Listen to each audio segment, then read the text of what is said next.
अस्सलाम वालेकुम dear students, ninth class mathematics के साथ मैं हूं आपका instructor Abdul Mannan. Chapter number 3 continue कर रहे थे हम। इस चैप्टर में अभी तक हम सेट्स की बेसिक्स, सेट रिलेशंस जिनमें subsets, disjoint sets, overlap sets शामिल हैं और सेट्स ऑपरेशन जिनमें डिफरेंस, यूनियन और इंटरसेक्शन शामिल है। इन ऑपरेशंस को हम टेबुलर में भी देख चुके हैं और कल हमने वेन डायग्राम पे भी कुछ ऑपरेशंस इलस्ट्रेट किए। आज हम एक नया सेक्शन स्टार्ट करने जा रहे हैं, नया एसएलओ स्टार्ट करने जा रहे हैं, लेकिन ये भी रिलेटेड है। एसएलओ हमारा है verify and apply.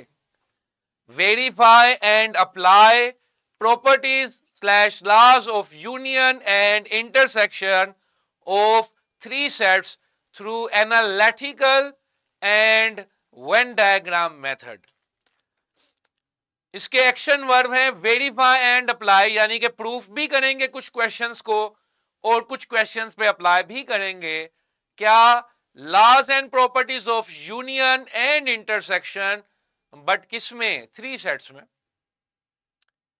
Got it? Method कौन कौन सा यूज करना है? एनालिटिकल मेथड, जिसमें आप वैल्यूज के जरिए प्रूफ करते हैं, कीमतें लेकर प्रूफ करते हैं, और वेन डायग्राम मेथड जिसमें हम विजुअलाइज करेंगे इनके रीजन को और देखेंगे कि आया रिजल्ट्स इक्वल हैं या नहीं। एसएलओ सबको क्लियर है? ये सेक्शन 3.7 है हमारी टेक्स्ट का, properties of union and intersection. Got it? अब यूनियन के बारे में तो हम सब जान चुके हैं, जस्ट फॉर रिवीजन यहां पर ऐड किया गया है ताकि जब हम प्रॉपर्टीज की बात करें तो आप सबके जहन में हो what does union mean, what does intersection means. Got it? Set difference भी हम जान चुके हैं कि वो एलिमेंट्स जो पहले में हो लेकिन दूसरे में ना हो। तमाम स्टूडेंट्स स्क्रीन की तरफ, शाबाश, कैमरा ऑन कर लें तमाम students. Properties of the operation of union, कुछ बेसिक प्रॉपर्टीज स्क्रीन पर आपके सामने मेंशन है। Number 1 is commutative law. Chapter number 1 में हमने कम्यूटेटिव प्रॉपर्टी का बेसिक मतलब समझा कि अगर दो एलिमेंट्स में ऑर्डर ऑफ ऑपरेशन चेंज किया जाए लेकिन रिजल्ट सेम रहे तो ये कम्यूटेटिविटी है। तो कम्यूटेटिव लॉ क्या है? A union B should always be equal to B union A. A union B is always equal to B union A. Associative, अभी मेरे ख्याल से गालबन हमने शायद चैप्टर नंबर 2 में दोबारा देखा इसे। बहरहाल, तो एसोसिएटिव या एसोसिएटिविटी का लफ्ज जहां भी आए आप समझ जाइए कि 3 एलिमेंट्स, 3 चीजें जिन पे ऑपरेशन अप्लाई होगा, यानी कि इस केस में 3 सेट्स हैं विद सेम ऑपरेशन। तो 3 एलिमेंट्स में सेम ऑपरेशन है यूनियन का और ऑर्डर को चेंज किया जा रहा है लेकिन रिजल्ट पे कोई फर्क नहीं पड़ रहा। ये हमने प्रूफ भी करना है इनको आगे। Law of identity element, again देख रहे हैं आप कैसे लिंक करते हैं टर्म्स को मैथ्स में। आइडेंटिटी हमने पढ़ा था, ऐसा सेट जो किसी को अफेक्ट ना करे। याद है जी? ऐसा एलिमेंट जो किसी एलिमेंट को अफेक्ट ना करे, उस पर कोई असर ना छोड़े, उसे आइडेंटिटी कहते हैं। तो यहां पर अगर आप हमेशा फाई के साथ, एम्पिटी सेट के साथ यूनियन लेंगे तो वही सेट वापिस आ जाएगा, ए का ए वापिस आ जाएगा। तो phi is an identity for union operation. Central executive, alert and active, straight,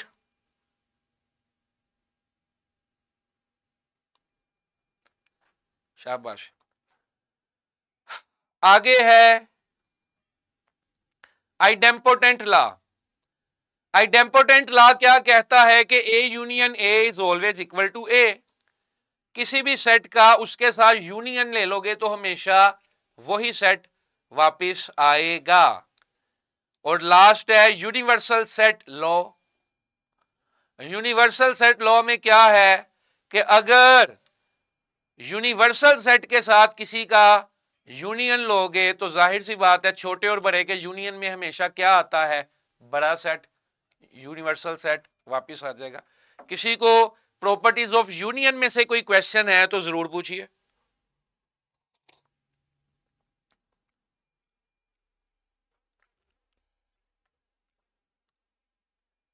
anyone, कोई क्वेश्चन है? आइडेम्पोटेंट का मतलब सेम सेट के साथ अगर यूनियन लोगे तो सेम सेट रिटर्न में आ जाएगा। आइडेंटिटी लॉ का मतलब कि अगर फाई के साथ यूनियन लोगे तो सेम सेट वापस आ जाएगा। चलें जी, नेक्स्ट है जी हमारे पास properties of the operation of intersection. Again very first property is commutative law. A intersection B is equal to B intersection A. Next is associative. A intersection B, A intersection B intersection C is equal to A intersection B intersection C. तीन elements में order of operation को change कर दिया brackets की मदद से। अब इसमें मैंने लॉ ऑफ आइडेंटिटी नहीं लिखा, मैंने क्या लिखा है, लॉ ऑफ फाई। वजह क्या है कि जब आप एमपीटी सेट के साथ इंटरसेक्शन लेते हैं तो क्या कुछ कॉमन होता है? एक सेट है जिसमें चंद एलिमेंट्स हैं और एक सेट है जिसमें कुछ भी नहीं है, तो क्या इनमें कुछ कॉमन है बॉयज एंड गर्ल्स? नो, तो फाइव ही वापिस आ जाएगा। Got it? इसे आइडेंटिटी नहीं कहेंगे, इंटरसेक्शन में से लॉ ऑफ फाइव कहेंगे। आगे है आइडेम्पोटेंट। आइडेम्पोटेंट क्या है? A intersection A is always a. A intersection A is always a. Fifth is universal set law. तो यूनिवर्सल सेट के साथ अगर आप ए का इंटरसेक्शन लेंगे तो छोटे और बड़े के इंटरसेक्शन में हम देख चुके हैं क्या आता है, छोटा सेट वापिस आता है, ए वापिस आ जाएगा। जी शाहजहान।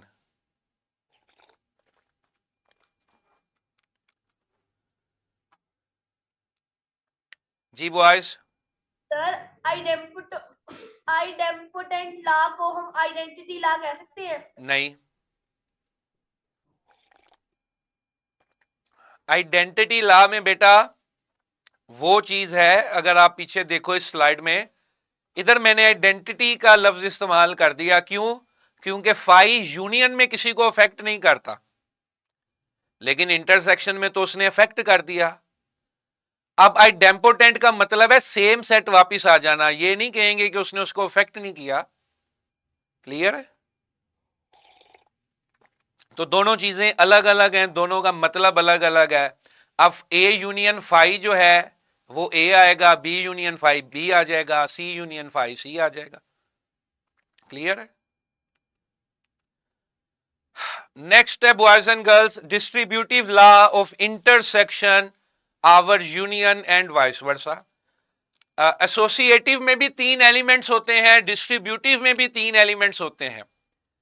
एसोसिएटिव में तीन एलिमेंट्स सेम ऑपरेशन के साथ होते हैं, डिस्ट्रीब्यूटिव में हमेशा, किसी भी सिस्टम की डिस्ट्रीब्यूटिव देख ले उसमें भी तीन एलिमेंट्स होंगे बट विद टू ऑपरेशंस। एक इंटरसेक्शन है तो एक यूनियन है। अब इसे क्या पढ़ेंगे? A intersection B union C. अब इनको अंडरस्टैंड करने का सिंपल सा ये तरीकाकार है, इधर देखने बॉयज, ये इसके पास भी चला जाएगा, ये इसके पास भी चला जाएगा और यूनियन जो है वो सेंटर में आ जाएगा। तो इसे कहेंगे intersection over union. Intersection over union के इंटरसेक्शन डिस्ट्रीब्यूट हुआ है आगे दोनों एलिमेंट्स को। और इसे क्या कहेंगे, अब ये ए यूनियन बी इधर भी डिस्ट्रीब्यूट हो जाएगा, इधर भी डिस्ट्रीब्यूट हो जाएगा, इसे कहेंगे यूनियन आवर इंटरसेक्शन, क्योंकि यूनियन गया और इंटरसेक्शंस पे डिस्ट्रीब्यूट हुआ। गॉट इट बेटा? ठीक है जी, ओके। ये सिंपल सी प्रॉपर्टीज हैं, और once you master the Venn diagram, आप इन प्रॉपर्टीज के प्रूफ विद इन 30 सेकेंड्स कर सकते हैं। यस, ठीक है। और बिलीव मी कि इस चैप्टर के एंड तक आप वेन डायग्राम को मास्टर कर लेंगे। ठीक है जी, प्रॉपर्टीज और यूनियन, प्रॉपर्टीज ऑफ इंटरसेक्शन में से किसी का भी कोई सवाल है बेटा तो जरूर पूछें।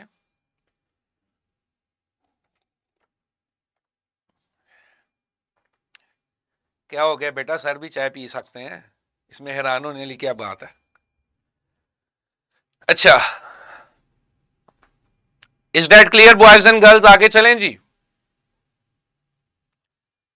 चलें जी, आगे चलते हैं। प्रॉपर्टीज ऑफ कॉम्प्लीमेंट सेट्स, ये भी समझ लें, इनको प्रूव नहीं करेंगे लेकिन वैसे ही हम इनको जरा देख लें for a better understanding.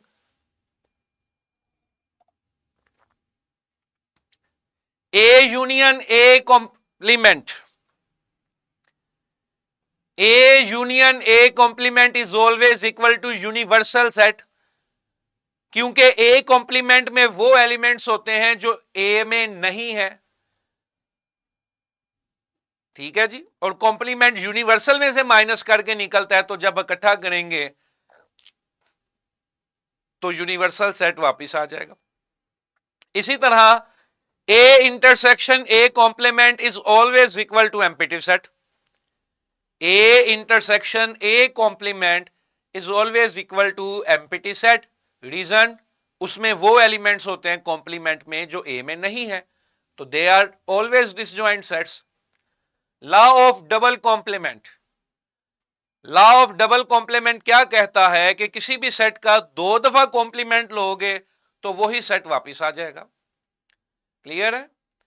I believe कि कंप्यूटर में अगर बच्चे बूलियन अलजबरा पढ़ते हैं, ऐसे ही है जी, बूलियन अलजबरा देख चुके हैं आप सब 8 क्लास में या 9th में देख रहे हैं? बूलियन अलजबरा के जो ऑपरेशंस हैं वो सारे सेट के ऑपरेशंस हैं, यूनियन, इंटरसेक्शन, कॉम्प्लीमेंट। कंप्यूटर में आप देखेंगे, अगर अभी नहीं देखा तो माइट भी अगले चैप्टर्स में आप देखेंगे 9th क्लास में। नेक्स्ट है जी laws of empty and universal set. ये बड़ा इंटरेस्टिंग है, फॉर सेक ऑफ एमसीक्यूज ये आपके जहन में होने चाहिए। एम्पिटी सेट का कॉम्प्लीमेंट यूनिवर्सल सेट होता है और यूनिवर्सल सेट का कॉम्प्लीमेंट एम्पिटी सेट होता है, क्योंकि यूनिवर्सल सेट में से अगर एम्पिटी सेट माइनस करोगे तो यूनिवर्सल सेट ही वापस आ जाएगा, और अगर यूनिवर्सल में से यूनिवर्सल ही माइनस करोगे तो ऑब्वियसली सी बात है एम्पिटी सेट आ जाएगा। Got it? ठीक है जी, ये सिर्फ जहन में रखने, याद नहीं करने, रट्टे नहीं लगाने, सोल्व नहीं करने बैठ जाना, सिर्फ ये वैसे जहन में रख लो कि दो दफा कॉम्प्लीमेंट लोगे तो वही आ जाएगा। किसी सेट का उसके साथ कॉम्प्लीमेंट लेके यूनियन लोगे तो यूनिवर्सल आ जाएगा, इंटरसेक्शन लोगे तो एम्पिटी आ जाएगा। छोटे छोटे ऑब्वियस से रिजल्ट्स हैं, ये ऑब्वियस से रिजल्ट्स हैं। नेक्स्ट है जी डी मॉर्गन्स लॉ, ये 8th क्लास में भी गालबन मौजूद है और फर्स्ट ईयर में भी मौजूद है और 9th क्लास में भी मौजूद है, अलबत्ता नए कुरिकुलम में फर्स्ट ईयर में नहीं है, जो मौजूदा फर्स्ट ईयर का कुरिकुलम चल रहा है पंजाब में उसमें भी ये मौजूद है। अब इसको लॉ को तो आप सबने देखा हुआ है, जरा सिर्फ मेरे जुमले सुनिएगा।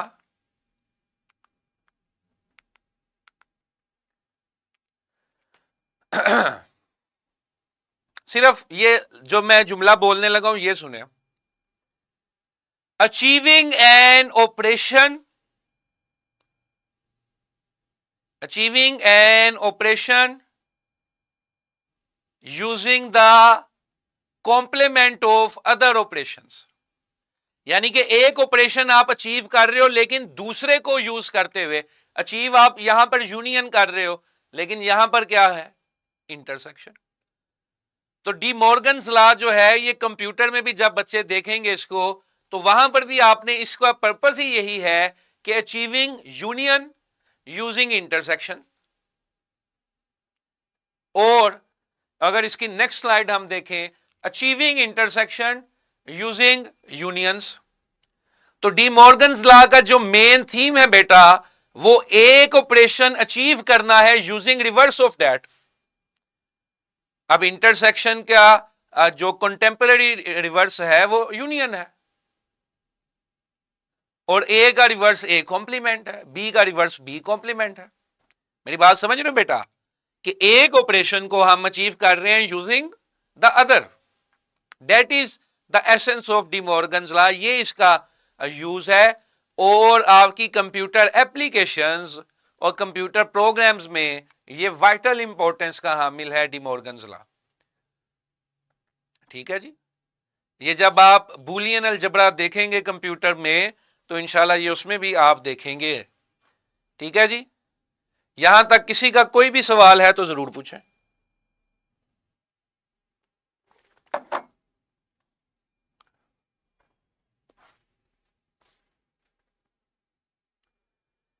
No questions, all done. Central executive,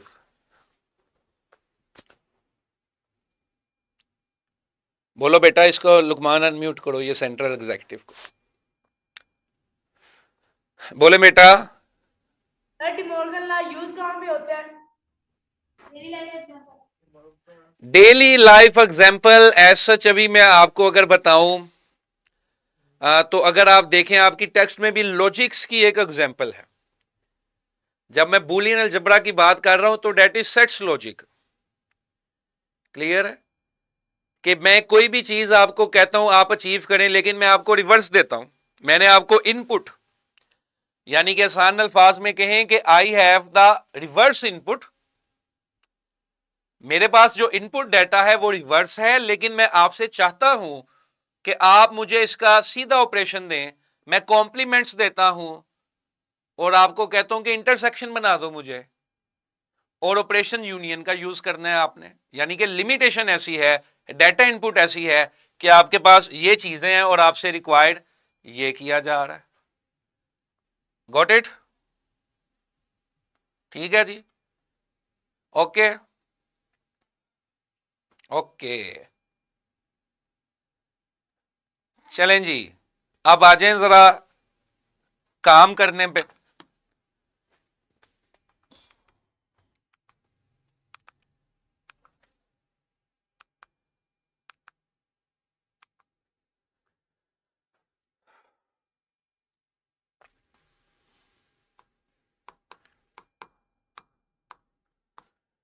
चलो लगे हाथों डी मॉर्गन्स लॉ पे बात छिड़ ही गई है, तो चलो डी मॉर्गन्स लॉ को वेन डायग्राम से वेरीफाई करते हैं।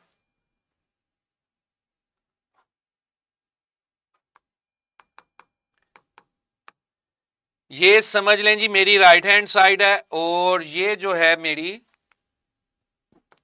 लेफ्ट हैंड साइड है। A union B whole complement बनाना है, और दूसरी तरफ मैंने ए कॉम्प्लीमेंट बी कॉम्प्लीमेंट फिर इंटरसेक्शन बनाना है। Got it? इसमें कितने स्टेप्स हैं बेटा? सबसे पहला स्टेप तो यह है कि ए यूनियन बी फाइंड किया जाए। कौन मुझे बताएगा कि ए यूनियन बी क्या है? हम सीख चुके हैं इसे कल। ए यूनियन बी में क्या शेड करूं, कैसे शेड करूं? हन्नान, हन्नान। सर इसमें दोनों सेट का यूनियन लेंगे सारे, मतलब हाँ, लिख व्हाट देंगे। Should I shade?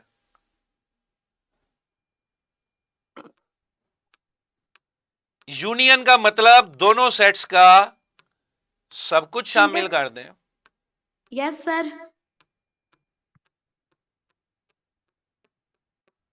यहां पे मैंने लिख दिया कि these lines representing A union B. Got it? Next step is to find A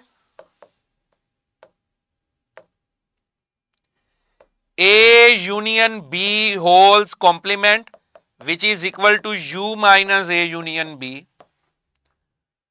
अब क्या करें, A यूनियन B का कॉम्प्लीमेंट यानी कि वो तमाम एलिमेंट्स जो A यूनियन B के अलावा हैं, वो तमाम एलिमेंट्स जो A यूनियन B के अलावा हैं।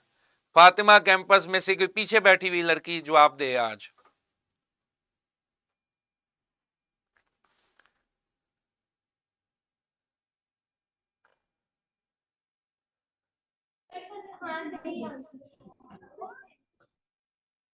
बोलो बेटा, what should we shade? Sir universal वाले को करेंगे शेड, यूनिवर्सल सेट वाले को। तो सारा ऐसे, ये भी देखो ऐसे पूरी पूरी ऐसे लाइनें लगा दूं, है ना? Yes sir. अच्छा, क्या गलती की है इस बच्चे ने, कौन बताएगा? फरहान स्कूल बॉयज में से कोई बोले। What should I shade? I want to shade A union B's whole complement. इसमें बस यूनियन वाला होगा, ए और बी वाला नहीं होगा। आपने कहने के सर ये यूनियन वाला हिस्सा निकाल दें, यानी कि रेड लाइंस के अलावा बाकी सारा हिस्सा शेड कर दें। रेड लाइंस के अलावा बाकी सारा हिस्सा शेड कर दें, तो ये बन जाएगा ए यूनियन बी कॉम्प्लीमेंट। ठीक है। अब इसमें बेटा हमारा फाइनल सोल्यूशन क्या है, सबने देख लिया? फाइनल सोल्यूशन ये रेड लाइंस हैं कि येलो लाइन है? येलो लाइंस है, शाबाश। फाइनल रिजल्ट हमारा ये येलो लाइंस वाला रीजन है, इन गोल दायरों के अलावा वाला रीजन, यानी कि ये येलो लाइंस वाला रीजन हमारा फाइनल रीजन है। तो जब हमने लेफ्ट और राइट को इक्वल साबित करना है, तो जो इसका फाइनल रीजन है हमारी राइट हैंड साइड का भी वही फाइनल रीजन होना चाहिए। ठीक है जी, गॉट इट? किसी का कोई क्वेश्चन है तो हाथ खड़ा करें, एल्सवाइज नीचे कर लें।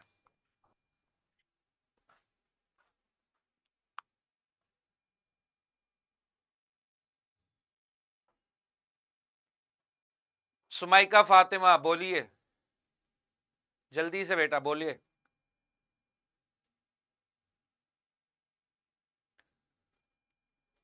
ओके, आगे चलें। इधर बेटा 3 स्टेप्स हैं हमारे पास राइट हैंड साइड पे। 3 स्टेप्स हैं। नंबर 1 ए कॉम्प्लीमेंट, ये नजर नहीं आ रहा, कलर चेंज करना पड़ेगा। नंबर 1 इज ए कॉम्प्लीमेंट, जो कि निकलेगा यूनिवर्सल सेट माइनस ए। क्या होना चाहिए? ये ए है, ए के अलावा बाकी सब कुछ। ए कॉम्प्लीमेंट का मतलब क्या है?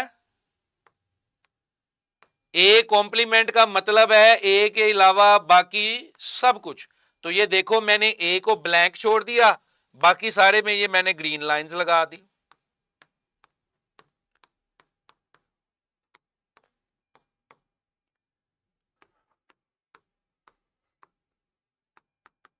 Got it? ए कॉम्प्लीमेंट का मतलब ए के अलावा बाकी सब कुछ। आपने कभी नहीं ये देखना कि सर इसमें बी भी तो कवर हो रहा है, हम तो यूनिवर्सल सेट को देख रहे हैं। वो तो ये बड़ा बॉक्स है, उसी ने बी को होल्ड किया हुआ है, हम तो उसको देख रहे हैं। उसमें बी शेड हो ना हो, वी शुड नॉट केयर है। Got it?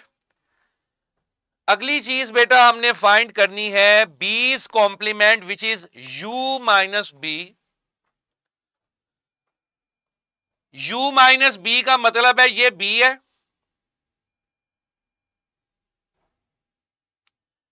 b के अलावा बाकी सब कुछ। इसमें a भी कवर हो रहा है, हम तो लेकिन u को देखते हैं। b के अलावा बाकी सब कुछ अगर कर दूंगा, ओहो, b के अलावा बाकी सब कुछ अगर कर दूंगा,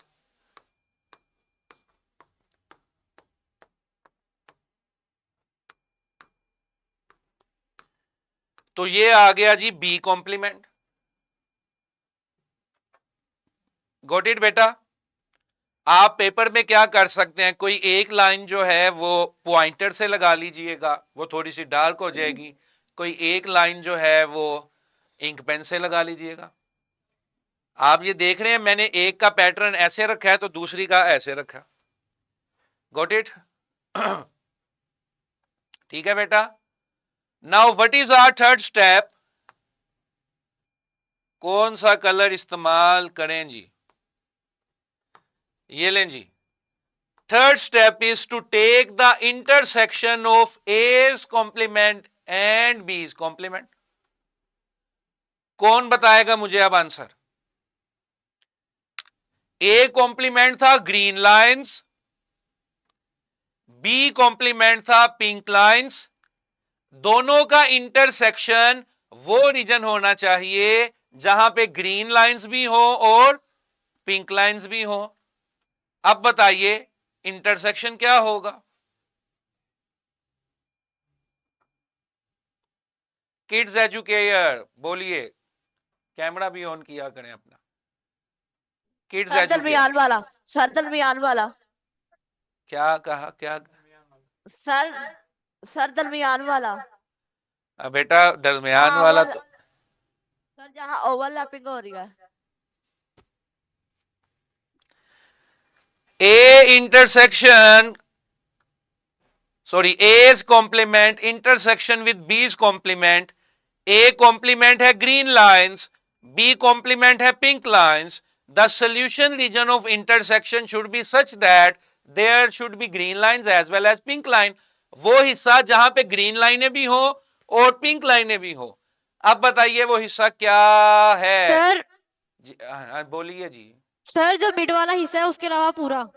ये सर्कल्स के अलावा बाकी पूरा। ये जी। ए में देखो तो सिर्फ पिंक लाइंस हैं, बी जी। में देखो तो सिर्फ ग्रीन लाइंस हैं। मुझे तो वो हिस्सा चाहिए जहां पे पिंक भी हो और ग्रीन भी हो, यानी कि दोनों का इंटरसेक्शन। Got it? किसी का भी कोई क्वेश्चन है तो पूछ लो। नो।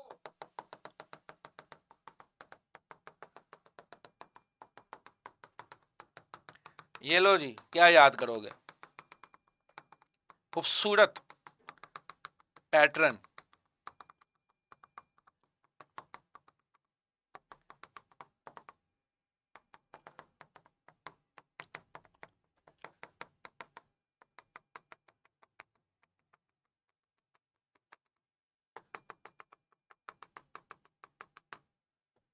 अब जहां जहां ये ऑरेंज डॉट्स नजर आ रहे हैं, that is our final solution region. Clear है? आप ये भी कर सकते हैं, आप डॉट्स ना लगाएं, आप ग्रीन और पिंक लाइंस की ऐसे इंटरसेक्शन बना के शो कर दें कि जहां जहां ये दोनों लाइनें कट कर रही हैं, आप वो भी कर सकते हैं। आप डॉट्स भी लगा सकते हैं, नहीं तो ये पिंक और ग्रीन लाइंस की इंटरसेक्शन भी शो कर सकते हैं। अब हमारा फाइनल सॉल्यूशन रीजन जो इधर है, यानी कि सर्कल्स के अलावा बाकी सब कुछ, जहां पे ये ऑरेंज डॉट्स हैं, और यहां पर भी फाइनल रीजन जहां पर ये येलो लाइंस हैं, क्या ये दोनों सेम नहीं है? सेम है ना? यहां पर भी सर्कल्स के अलावा वाला सारा हिस्सा फाइनल सॉल्यूशन है, यहां पर भी इन सर्कल्स के अलावा वाला सारा हिस्सा फाइनल सॉल्यूशन है। क्या ये दोनों सेम नहीं है? सेम है ना? Got it? ओके जी। That is it for today from maths. If you have any question boys and girls, this is the time. Homework ये है कि आपने डिमॉर्गन्स लॉ की दूसरी शक्ल भी करनी है, एसोसिएट डिस्ट्रीब्यूटिव लॉ भी करने हैं और एसोसिएटिव भी करने हैं। क्लियर? ठीक है, कर दिया व्यू बोर्ड सेव। ओके ठीक है।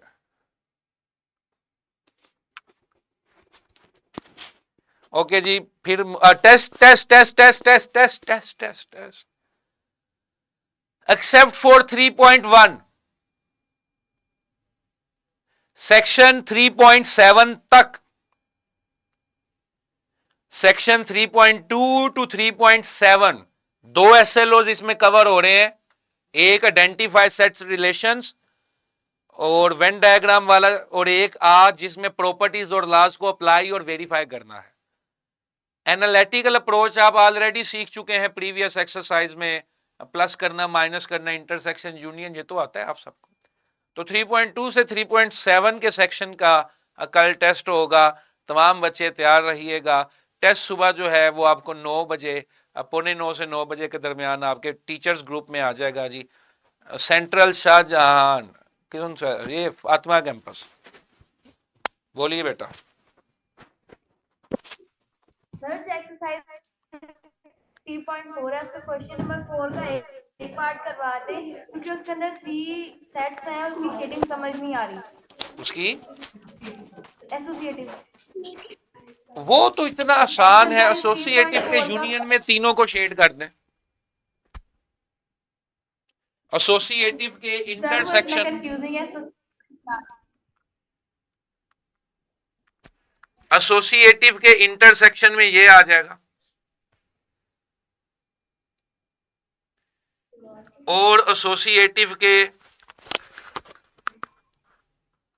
यूनियन में ये आ जाएगा कि एलिमेंट्स को लिखना आप जानना चाहते हैं। तो अगर सेट्स की वैल्यूज लिखना कि 3 सेट्स में वैल्यूज किस तरह से लिखें, ये कह रहे हैं बेटा आप?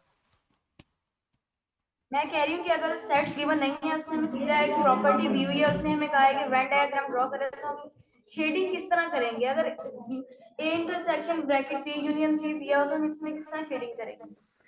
वैसे ही करेंगे, ये इसमें कौन सी मुश्किल बात है। ए इंटरसेक्शन क्या है बोला बेटा भी फंक्शन बी यूनियन सी। अब बी यूनियन सी में बी और सी को सारा शेड कर दिया।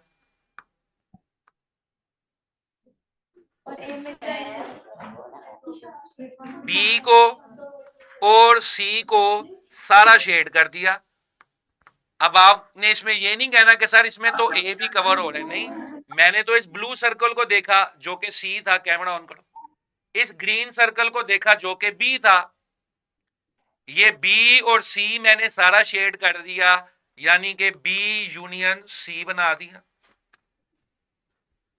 अब मैंने इसका ए के साथ इंटरसेक्शन लेना है इधर।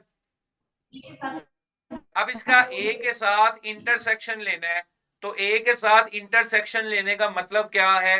वो रीजन जो ए के साथ कॉमन है। अब ये रेड लाइंस का इतना हिस्सा, रेड लाइंस का इतना हिस्सा जो है ये बी यूनियन सी के साथ कॉमन है। रेड वाला सर्कल जो कि ए को जाहिर कर रहा था, उसका इतना हिस्सा बी यूनियन सी के साथ कॉमन है।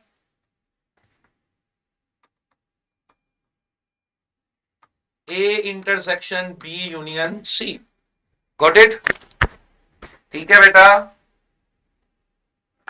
ओके, ठीक है जी। कल परसों मुलाकात हो।